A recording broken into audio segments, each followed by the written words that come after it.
এখন আমরা পড়ব জড়তার ভ্রমণ। জড়তার ভ্রমণ বলতে আসলে আমরা কি বুঝি? তো মনে করো এখানে যে কোনো একটা বস্তু আছে এবং এটা একটা লম্বা একটা দণ্ডাকার একটা বস্তু, ওকে, ধরুন যে এটা অক্ষ এবং এই অক্ষটা কিন্তু স্থির। এখন যদি আমি এই বস্তুটিকে এই অক্ষের সাপেক্ষে ঘুরাই নির্দিষ্ট দূরত্বের সাপেক্ষে, তাহলে জড়তার ভ্রমণটা হবে এই যে এখানে এই বস্তুর কি অসংখ্য কণার সমষ্টি না, তাহলে কণার কি প্রত্যেকটা ভর আছে না? মনে করলাম যে এই কণা ভর হচ্ছে m1, এটা m2, এটা m3, তাই না? তাহলে এই প্রত্যেকটা কণা থেকে এই অক্ষের দূরত্ব কত? r1 r2।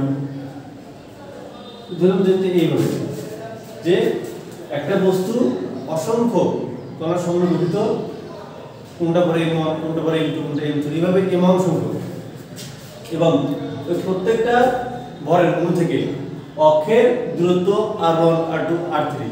তাহলে ওই বস্তুর ক্ষেত্রে জড়তার ভ্রামকটা হবে প্রত্যেকটা অণুর ভর এবং ওই অণুর ভর থেকে এই অক্ষের দূরত্বের গুণফলের সমষ্টি। অর্থাৎ বিষয়টা হচ্ছে যে জড়তার ভ্রামক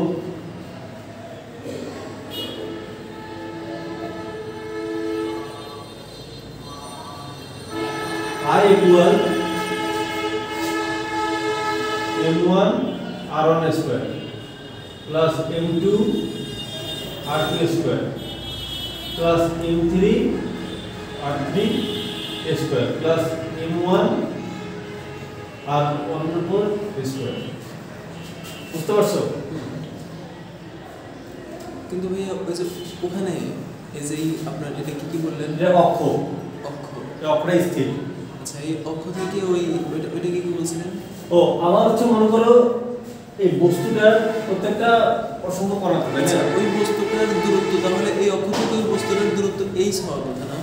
h আর তো একই। আমার দরকার দূরত্বকে আমি r দ্বারা প্রকাশ করতেছি। আমি ভাবছি বিদ্যুৎ বিষয়। আমি এটাকে দূরত্বকে r দ্বারা প্রকাশ করলাম, যেহেতু r দ্বারা দূরত্ব এজন্য।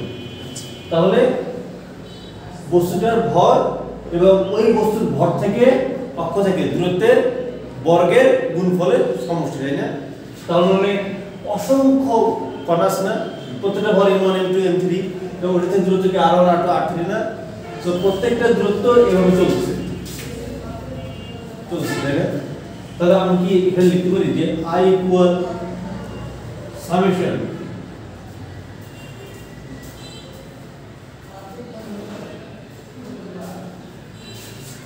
লিখতে পারি, কারণ অসংখ্য যোগফল, তাই না? এখন যদি এমন হয় যে আমি একটা কাজ করলাম যে সমস্ত ভরকে একটা ভরে কনভার্ট করলাম, অর্থাৎ মনে করলাম যে আমার এই ভরটা আছে হচ্ছে আমার এখানে m,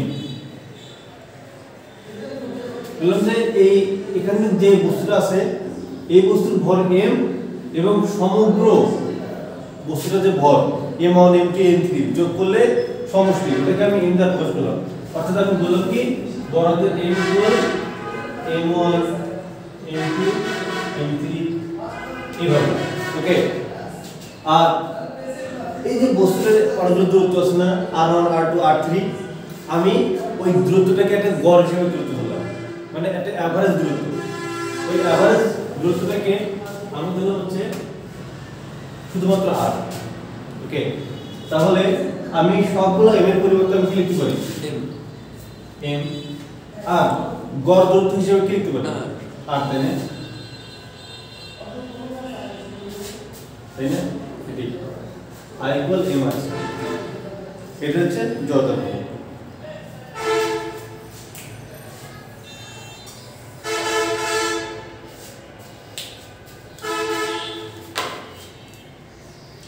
এখন আমরা আসবো চক্রগতি ব্যাসার্ধ।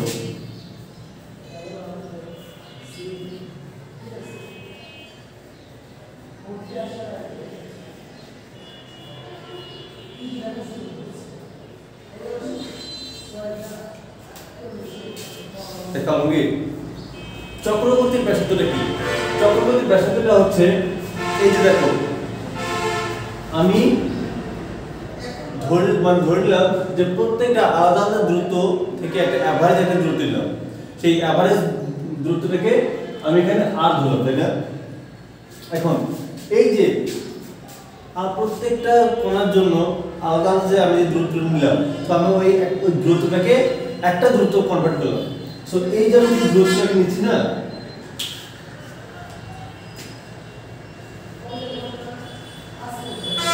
যেটাকে আমি আর হিসেবে কল্পনা করতেছি, ওটা কি? এটা ঘটছে হচ্ছে কে হিসেবে।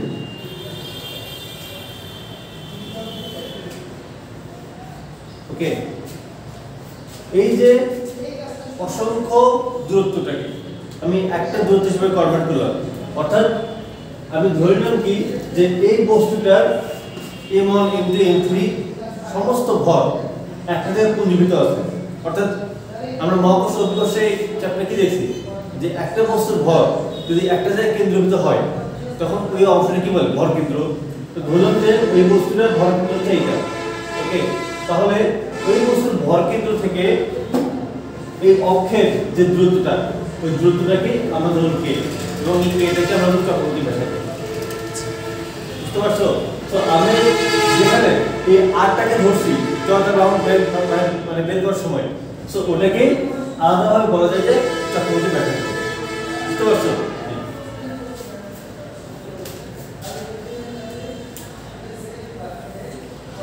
তাহলে চক্রবর্তী ব্যাসার্ধের সময় আমরা কি লিখতে পারি? যে চক্রবর্তী ব্যাসার্ধ হচ্ছে আমার কে। তাহলে i সমান কি লিখতে পারি? i equal m k square.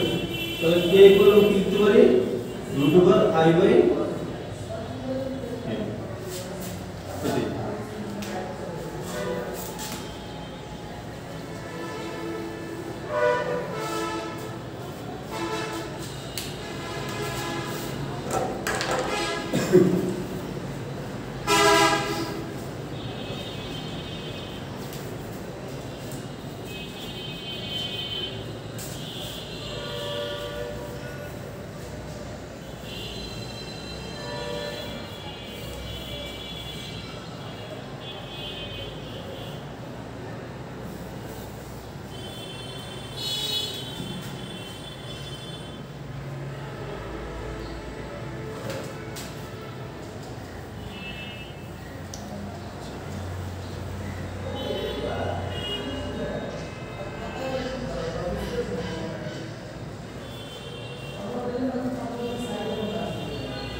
আমরা আবার জড়তা ভ্রমণ এবং চক্রবর্তীর ব্যাসার্ধ সম্পর্কে আবার জানি। জড়তা ভ্রমণটা হচ্ছে একটা বস্তু একটা নির্দিষ্ট অক্ষ থেকে দূরত্বে আছে। তো ওই বস্তুটা অসংখ্য কণার সমন্বয়ে গঠিত। প্রত্যেকটা কণাকে একটা m1 m2 m3, তাহলে ওই প্রত্যেকটা কণা থেকে অক্ষের দূরত্ব কি? m1 এর জন্য r1, m2 এর জন্য r3, তাই না? তাহলে ওই বস্তুর ক্ষেত্রে চক্রবর্তী ব্যাসার্ধটা হবে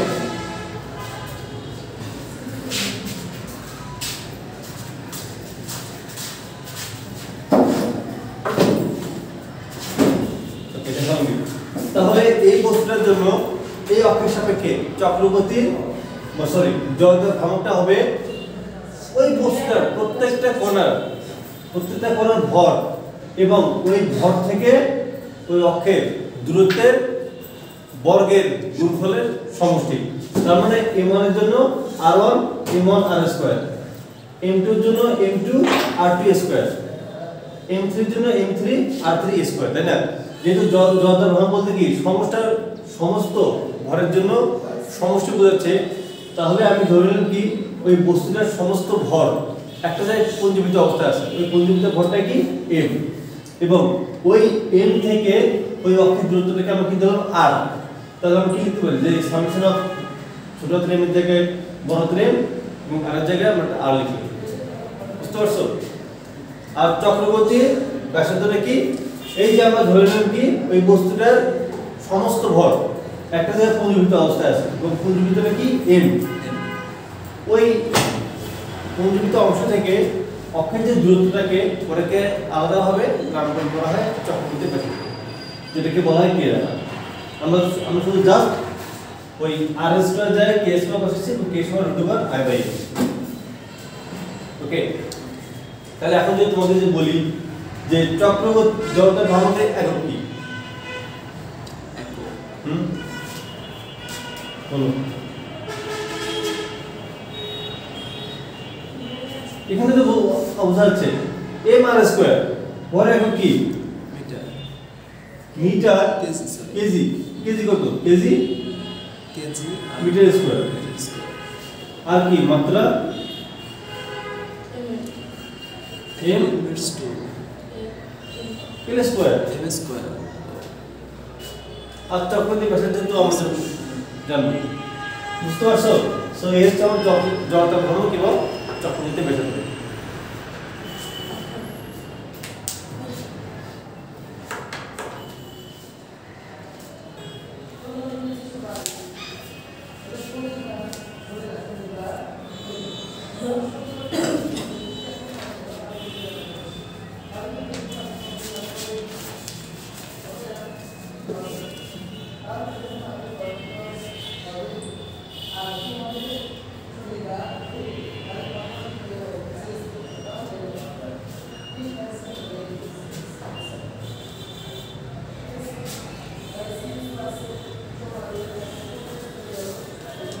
আমি দাগাই দেবো নাকি তুলে দেবো? তোমার ইচ্ছা কোনটা করে তুলে দেবো বলতে। আপনি যদি বিস্তারিত লেখেন তো তুলে দেবো। আমি কি লিখি না পড়ে লিখ না লিখিনি এখন কথা বলবো না, সেটাই বলি। আগে লিখি।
ভিডিওটা চালু করিও না, পরে চালু করি। চালু করিয়া দিয়েছি অলরেডি, বন্ধ করিয়া দেবো কি? হ্যাঁ বন্ধ করো। চালু করতে গেছে ওকে। সো আমরা চক্রবর্তী ব্যাসার্ধ এবং জড়তার ভ্রামক দেখলাম, তাই না? সো মনে করো এর ধরে একটা বস্তু, এখন অক্ষটা যদি মাঝ বরাবর থাকে, মধ্যবিন্দু বরাবর থাকে, তখন সেই ক্ষেত্রে বস্তুটার জড়তার ভ্রামক বের করার সূত্র এটা চক্রবর্তী ব্যাসার্ধ চেয়ে। আবার এর দৈর্ঘ্যে একটা বস্তু, এর দৈর্ঘ্যের m ভরের কত থাকে, এখন অক্ষটা যদি প্রান্ত বিন্দুতে যায়, এই পাশে অথবা এই পাশে যায়, তাহলে জড়তার ভ্রামক হ্যাঁ দেওয়া থাকবে, দৈর্ঘ্য মান দেওয়া থাকবে। আর কি চক্রবর্তী ব্যাসার্ধ কি এইভাবে। ওকে, আবার মনে করো যে একটা সিলিন্ডার এল দৈর্ঘ্যের আর ব্যাসার্ধের m ভরের, সেক্ষেত্রে জড়তার ভ্রামক m r²/2, চক্রবর্তী ব্যাসার্ধ k = r/√2। ওকে, আবার মনে করো যে পাতলা চাকতি আমরা দেখি না, তো পাতলা চাকতি যার ব্যাসার্ধ r, আর অক্ষটা তো অবশ্যই মাঝ বরাবর গেছে, এক্ষেত্রে জড়তার ভ্রামক একদম সেম m r²/2, চক্রবর্তী ব্যাসার্ধ r/√2। বুঝতে পারছো? চিত্রগুলো কি পুরো বুঝতে পারছো? কিছু অনেক কষ্ট রাখাইছি। লাস্ট একদম লাস্টে কোনটা এটা? এটার বিষয়টা কি যে চাকতিটা বোঝো, চাকতি পাতলা একদম বৃত্তাকার। সো ওইটার ক্ষেত্রে অবশ্যই চাকতি বৃত্তাকার, তার ব্যাসার্ধ হচ্ছে 8, আর তার মাঝ বরাবর গেছে আমরা অক্ষটা। তো সেক্ষেত্রে জড়তার নামক চাকতির ব্যাসার্ধ কিভাবে করবো বুঝতে পারছো? সব মুখস্থ করতে হবে। হ্যাঁ, শুধু একবার দেখলেই তো সব হয়, এখানে কি মুখস্থ করে কি। কিভাবে হবে? আচ্ছা ঠিক আছে, তুমি যেভাবে তুমি মুখস্থ করো, অফ করো, অফ করো তো পড়ো। চালু। লম্ব অক্ষ উপপাদ্য বিষয়টা কি? লম্ব অক্ষ বিষয়টা হচ্ছে যে মনে করো ম্যাথ করবেন না? হ্যাঁ? মনে করো দুইটা জড়তার ভ্রামক, একটা এক্স অক্ষ বরাবর, একটা y অক্ষ বরাবর কাজ করতেছে। তাহলে দুইটা জড়তার ভ্রামক x বরাবর যেটা ক্রিয়া করে সেটা ix বরাবর, এবং y বরাবর যেটা ক্রিয়া করে এটা হচ্ছে iy বরাবর। তাহলে দুইটা জড়তার ভ্রামক যদি পরস্পর লম্বভাবে ক্রিয়া করে তাহলে তাদের লব্ধি জড়তার ভ্রামকটা হবে তাদের ছেদ বিন্দু বরাবর। ওকে, আর এটা ক্রিয়া করবে z অক্ষ বরাবর। ওকে, তাহলে এটা হচ্ছে তোমার z অক্ষ বরাবর। তাহলে এইটা তার z অক্ষ বরাবর দুইটা জড়তার ভ্রামকের লব্ধি হবে iz = ix + i।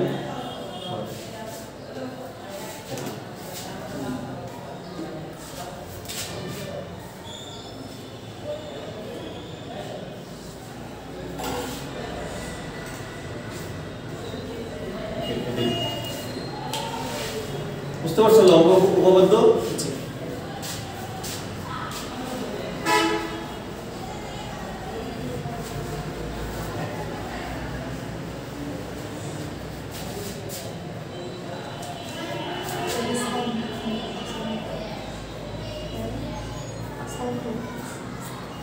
শুদ্ধ হয়েছে না তো?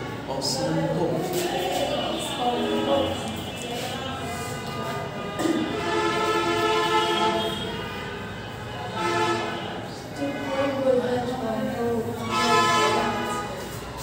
ওকে, সমান্তরাল অক্ষ উপপাদ্য। সমান্তরাল অক্ষ উপপাদ্য বিষয়টা কি? তো মনে করো যে আমার এটা অক্ষ,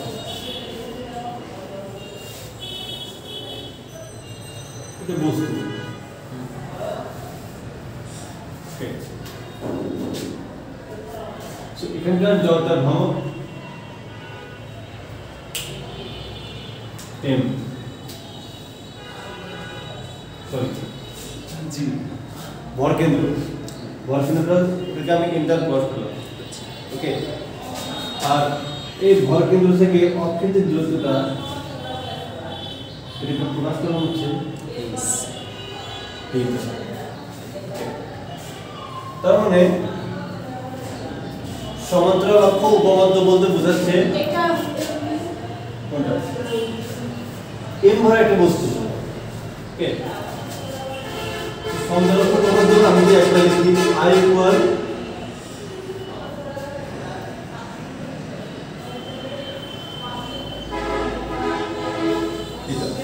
আমি বুঝে দিচ্ছি কি হলো।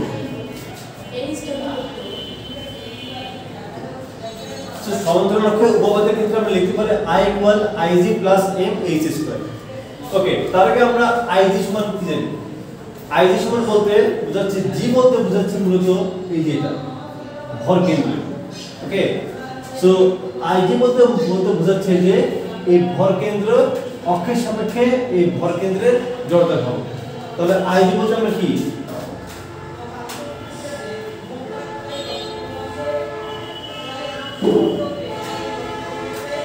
ভর কেন্দ্রের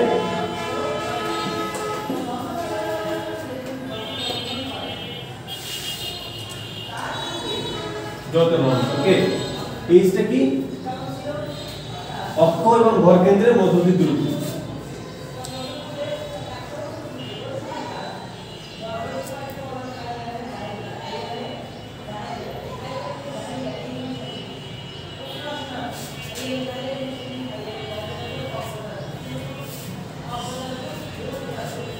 ওকে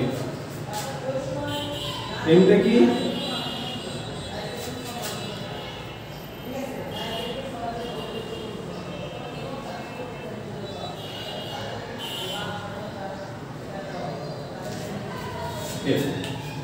তাহলে আমরা জড়তার ভ্রমণের ক্ষেত্রে সমান্তরাল অক্ষ বলতে বোঝাচ্ছি যে একটা বস্তুর ভর কেন্দ্রের জড়তার ভ্রমণ এবং ওই বস্তুর ভর এবং ভর কেন্দ্র থেকে অক্ষের দূরত্বের গুণফলের সমষ্টি। এই জন্য I = Ig + Mh²। তাহলে আমি টোটাল জড়তার ভ্রমণ বলতে কি বুঝি? সমান্তরাল অক্ষ বলতে ক্ষেত্রে Ig বলতে বোঝাচ্ছি বস্তুর ভর কেন্দ্রের জড়তার ভ্রমণ এবং প্লাস বস্তুর পুরোটার ভর কি m এবং বস্তুর ভর কেন্দ্র থেকে অক্ষের দূরত্বের বর্গের গুণফলের সমষ্টির সমান। বুঝতে পারছো? এটি ক্লিয়ার হবে না? ওকে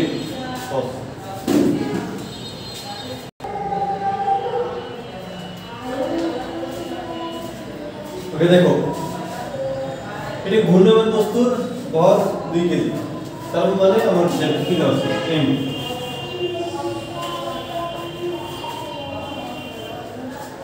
ঘূর্ণন অক্ষ থেকে এর দূরত্ব 1 মিটার, তার মানে একটা অক্ষের সাপেক্ষে একটা বস্তু ঘুরতেছে, তার মানে আমার দূরত্ব কত? আর না আর গুণ কত?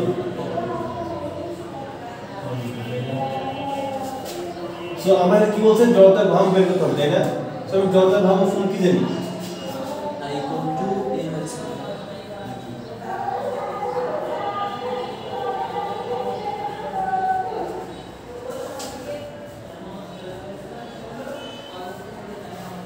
m এর মান কত? 2 আর মান কত? 1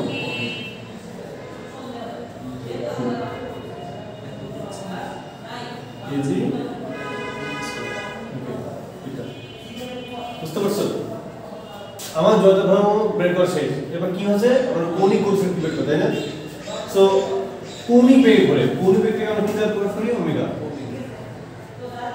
5 রেডিয়ান/সেকেন্ড, তাই না? এখন দেখো তো যে আমরা একটা সূত্র জানি না যে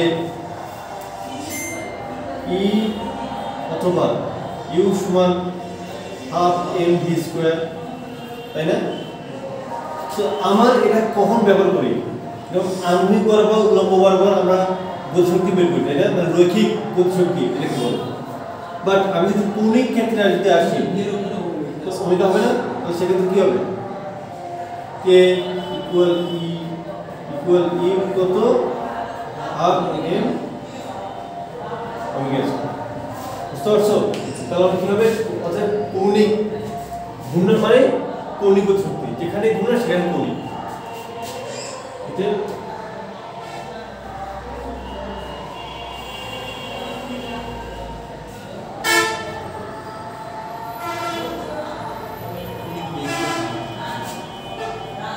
কখনো k কখনো e দ্বারা কখনো u দ্বারা সমান কত?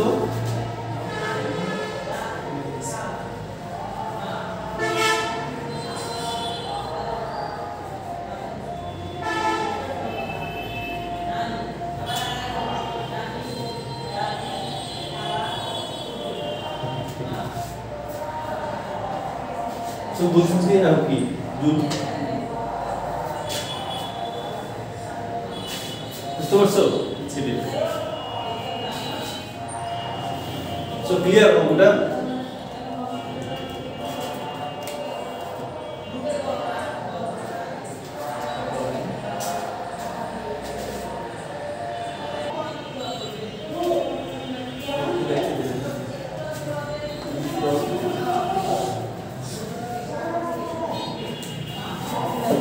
ওকে, তো টর্কটাকে চিন্তা করো, আমরা কাজটাকে যেটা বুঝি সেটাকে ইকুয়াল টর্ক। তাহলে কাজ আর টর্কের মধ্যে কাজটা মানে পার্থক্যটা কি? পার্থক্যটা হচ্ছে আমরা রৈখিক বরাবর যে কোনো একটা বস্তুর উপর বল প্রয়োগ করলে বস্তুর যদি স্মরণ ঘটে তখন এগুলো আমার কাজ। আর টর্কটা হচ্ছে যে একটা বস্তু স্থির আছে, ওটাকে যখন ঘুরাবো বা ওটাকে যখন ত্বরণ সৃষ্টি করব, তখন আমি যে বল প্রয়োগ করতেছি আর বস্তু যে সরণ ঘটতেছে ওটাকে বল টর্ক।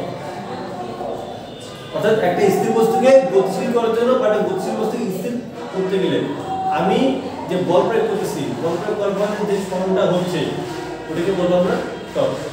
ওকে, তাহলে টর্ক বলতে আমরা কি বুঝি? যে যা যা বস্তুর উপর ক্রিয়া করে, যা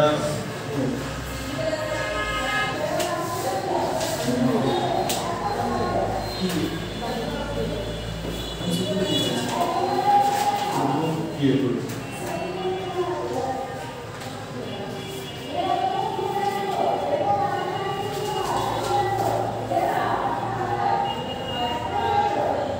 বস্তু দিয়ে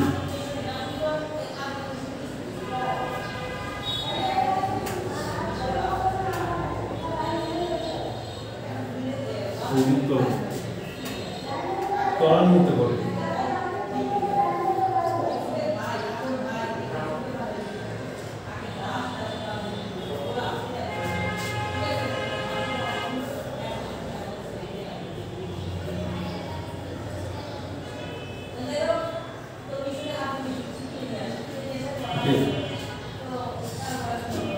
সো আমরা হচ্ছে রৈখিক বরাবর যে কাজটা যে করি বস্তুর সরণ ঘটে, সো এখানে টর্কের ক্ষেত্রে আমরা ওই সরণটাকে বলি ব্যাসার্ধ ভেক্টর। ওকে, সো আর এখানে টর্কটাকে প্রকাশ করা হয় টাউ দ্বারা। ওকে, সো টাউ দ্বারা কি আমি এফ গুণন ব্যাসার্ধ ভেক্টর, যে দুটো ভেক্টর রাশি ব্যাসার্ধ ভেক্টর আর বল দুটো কি ভেক্টর রাশি না? আর আমরা দুটো ভেক্টরের ক্রস গুণন সমান দেই না,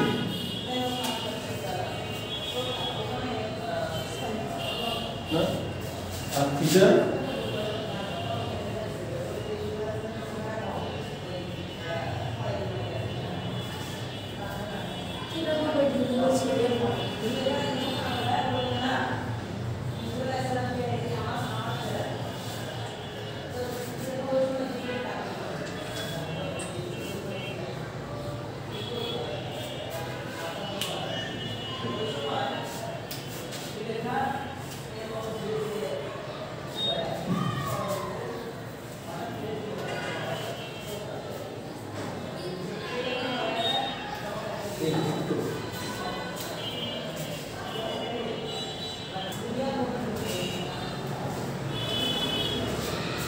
আচ্ছা, আমরা এখন টর্ক সংক্রান্ত তিনটা সূত্র জানবো। ওকে, সো এই তিনটা সূত্র কিন্তু একদম পুরোপুরি নিউটনীয় যে গতিসূত্র আছে তিনটা একদম সেম। আচ্ছা, নিউটনের গতিসূত্রে যে তিনটা সূত্র আছে, প্রথম সূত্র আমরা কি জানি? কোনো স্থির বস্তুর উপর বল প্রয়োগ না করলে বস্তুটি স্থির থাকবে এবং গতিশীল বস্তুর উপর বল প্রয়োগ না করলে বস্তুটি চিরকাল গতিশীল থাকবে। ওকে, এখানে একদম সেম। কোনো স্থির বস্তুর উপর টর্ক ক্রিয়া না করলে বস্তুটি স্থির থাকবে, আবার ঘূর্ণনশীল বস্তুর উপর টর্ক ক্রিয়া না করলে বস্তুটি কৌণিক বরাবর গতিশীল থাকবে।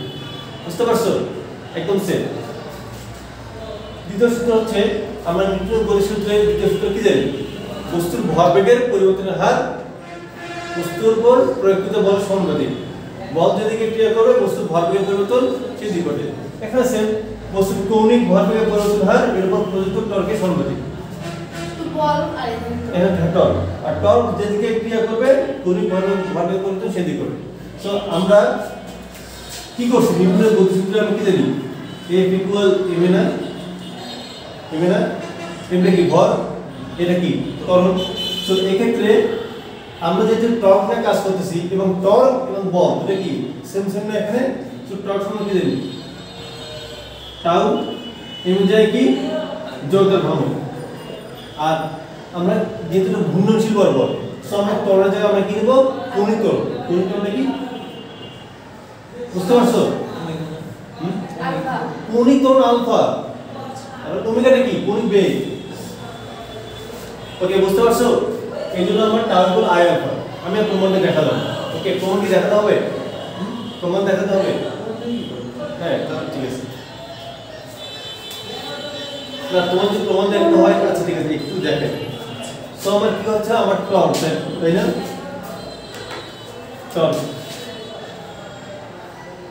কার সমানুপাতিক কৌণিক ভরবেগ তাহলে v/dt কৌণিক ভরবেগ কি এর দ্বারা প্রকাশ করা হয় তাই না সো ইকুয়াল k তাই না সো আমরা l সমান কি জানি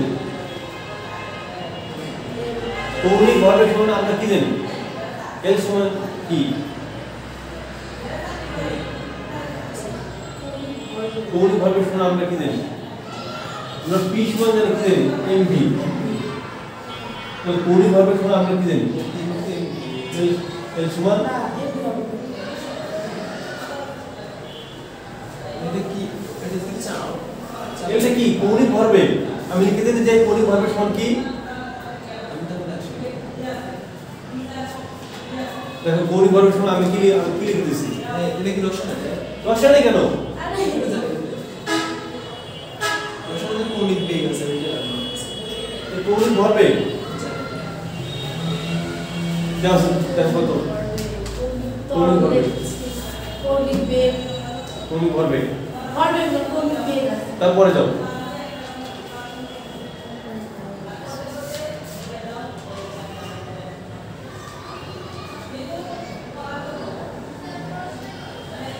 কৌণিক ভরবেগ কি কৌণিক ভরবেগ কি m omega r square m omega r square m omega r square বারে কি আমি দিই তো কৌণিক ভরবেগ সমান কি রৈখিক ভরবেগ গুণন ব্যাসার্ধ বেশি বুঝতে পারছো আগে করছি তুমি নিয়মিত আসো না ওকে তো আমি এর সমান কি লিখতে পারি পিআর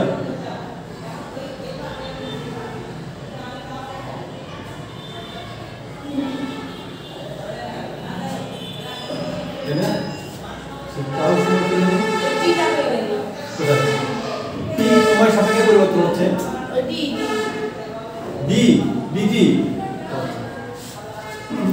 সো আমি এর সমান কি জানি পিআর সাইন থিটা তাই না আর থিটা কত লেন্থ গেল কত এর সমান কত পিআর না তো আমি কি লিখব d/dt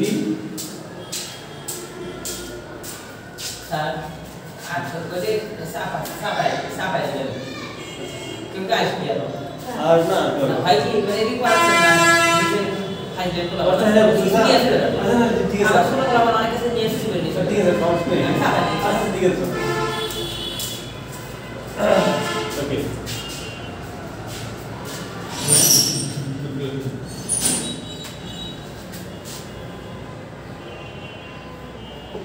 নোট আমারই ওই জন্য ভুল হচ্ছে ওকে সো পি সমান কি জানি এমভি আমার কাছে নাম তোমাটা আমি বললাম নাকি তোমার নাম ওকে ঠিক আছে আমি ওটা একটু পরে বলছি ওকে সো ওটা বুঝতে পারছো এখন হচ্ছে তৃতীয় সূত্রকে আমরা কি জানি প্রত্যেক ক্রিয়ারই বিপরীত প্রতিক্রিয়া রয়েছে ঠিক তেমনি প্রতিটি তর্কের সমান বিপরীতমুখী প্রতিক্রিয়া রয়েছে বুঝতে পারছো এটাই ক্লিয়ার ওকে ক্লিয়ার এটাই সো আমি এটা মিশিয়ে দিলাম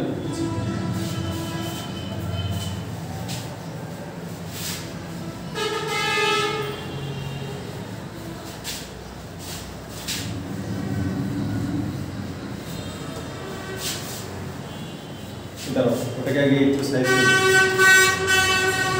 তাও সমান হচ্ছে আই আলফা ওকে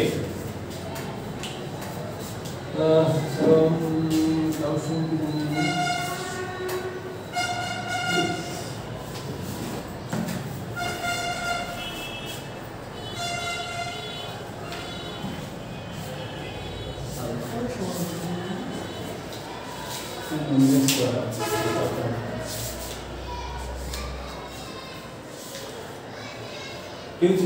কেউ কি বইয়ের মধ্যে না এই যেখানে আছে তো আছে কোনটা ডিপ কিন্তু আছে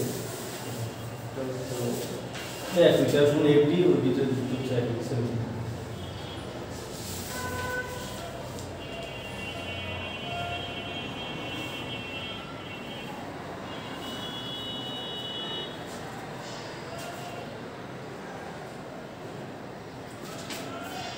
R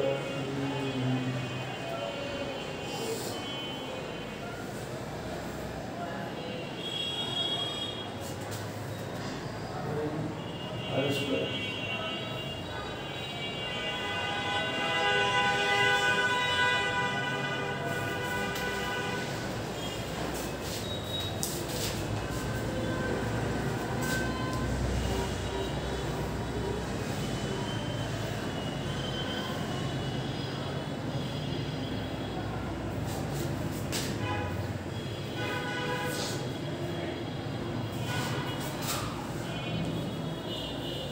এখানে এই দুইটা দিয়ে বিজনেস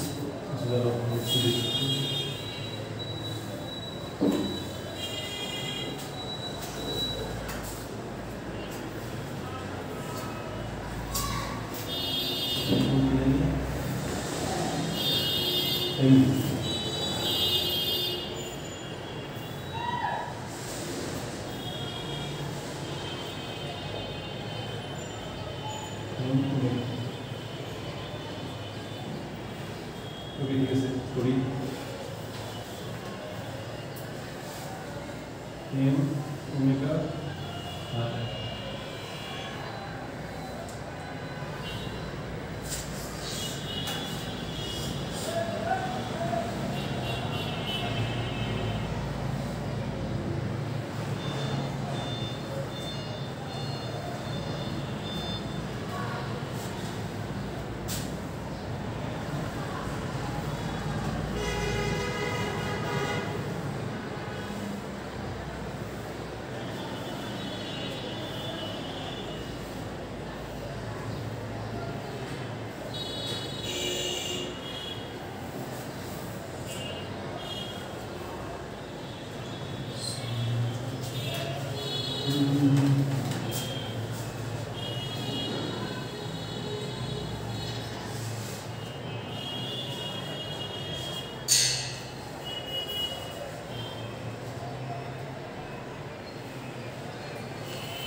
আচ্ছা ঠিক আছে এটা আমরা ফ্রন্টে কাল শিখবো ওকে সবাইকে একদম খেয়াল হচ্ছে না